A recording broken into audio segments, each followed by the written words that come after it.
విజయనగరం జిల్లాలో రెండో రోజు ఎన్ఐఏ దర్యాప్తు కొనసాగుతోంది. ఎన్ఐఏ అధికారులు జిల్లా పోలీస్ అధికారులతో ప్రత్యేక బృందాలు ఏర్పాటు చేశారు. సిరాజ్ కుటుంబ సభ్యులు స్నేహితులను ప్రత్యేక బృందాలు ప్రశ్నిస్తున్నాయి. సిరాజ్ వినియోగించిన సెల్ ఫోన్ కాల్ డేటాతో మరింత లోతైన దర్యాప్తు జరుగుతోంది.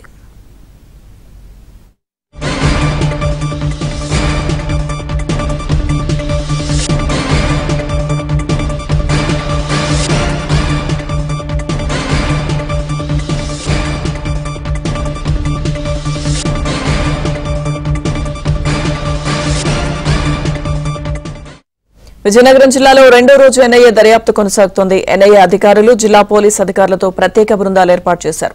సిరాజ్ కుటుంబ సభ్యులు స్నేహితులను ప్రత్యేక బృందాలు ప్రశ్నిస్తున్నాయి. సిరాజ్ వినియోగించిన సెల్ ఫోన్ కాల్ డేటాతో మరింత లోతైన దర్యాప్తు జరుగుతోంది. దర్యాప్తు సంబంధించిన పూర్తి అప్డేట్స్ మా ప్రతినిధి శ్రీనివాస్ అడిగి తెలుసుకుందాం. శ్రీనివాస్, ఈ రోజు విజయనగరంలో ఎన్ఐఏ అధికారులు రెండవ రోజు విస్తృతమైనటువంటి దర్యాప్తు నిర్వహిస్తున్నారు.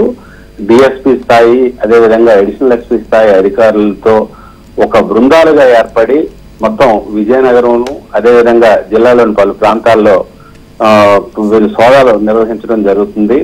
అయితే ప్రధానంగా సిరాజ్కి సంబంధించినటువంటి సెల్ ఫోన్ కాల్ డేటా ఆధారం చేసుకోవటం, అదేవిధంగా వాళ్ళ నాన్న వాళ్ళ అన్నయ్య ఇద్దరు కూడా పోలీస్ శాఖలో ఉండడం, వారిని కూడా ప్రశ్నిస్తున్నారు. అదేవిధంగా వీరికి సంబంధించినటువంటి స్నేహితులు, ఈయన ఎక్కడైతే కెమికల్ ఇంజనీరింగ్ చేశారో ఆ కాలేజీలో అప్పుడు ఉండేటటువంటి స్నేహితులు, వాళ్ళందరినీ కూడా ఈ రోజు రేపు విచారించేటటువంటి అవకాశాలు ఉన్నాయి. ఎందుకోసం అంటే ఇంతలకు మూవ్మెంట్ ఎలాగుంది, ఏం చేస్తున్నాడు అనేటటువంటిది.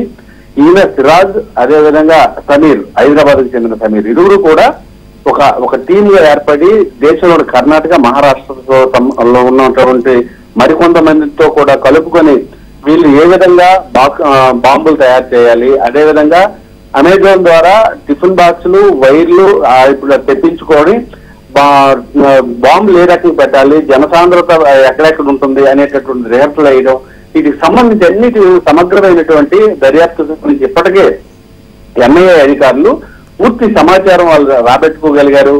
మిగిలినటువంటి సమాచారం కోసం జిల్లాలో ఉండేటటువంటి ఈ తాలూకా ఈ కమ్యూనిటీకి సంబంధించి కావచ్చు, మిగిలిన స్నేహితులు కావచ్చు, వీళ్ళందరి దగ్గర నుంచి కూడా సమాచారాన్ని రాబెడుతున్నారు. ఇదిలా ఉండగా వీళ్ళని ఒక వారం రోజులు పోలీస్ కస్టడీ కోరుతూ ఆ కోర్టులో పిటిషన్ కూడా వేయడం జరిగింది.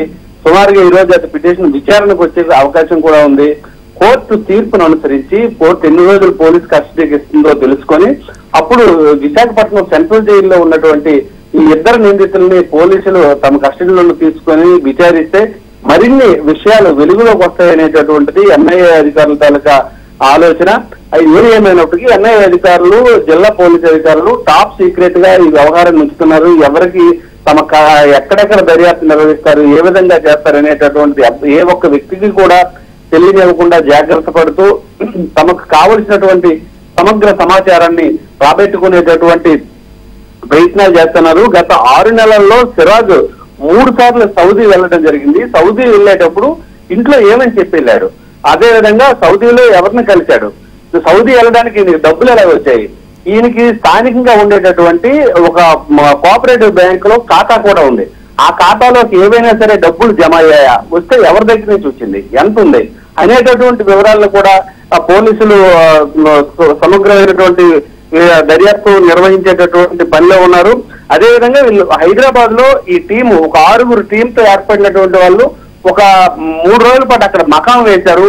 మకాం వేసేటప్పుడు ఏ అంశాలను వీళ్ళు చర్చించారు, ఎక్కడెక్కడ వీళ్ళ ప్లాన్స్ ఏ విధంగా ఉన్నాయి అనేటటువంటి విషయం పైన కూడా పూర్తిగా ఆ కూపీ లాగేటటువంటి పనిలో ఎన్ఐఏ అధికారులు ఉన్నారు.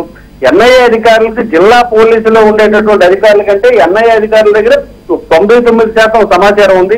మిగిలిన 1% సమాచారం కోసం వీళ్ళని పోలీస్ కస్టడీలో తీసుకొని మరిన్ని వివరాలు రాబెట్టేందుకు ముందుగానే ఒక ప్రాథమికంగా ఈ జిల్లాలో ఉండేటటువంటి సమాచారం అంతా కూడా వీళ్ళు తెలుసుకోవడానికి ఎన్ఐఏ అధికారులు ముందడుగు వేస్తున్నారు.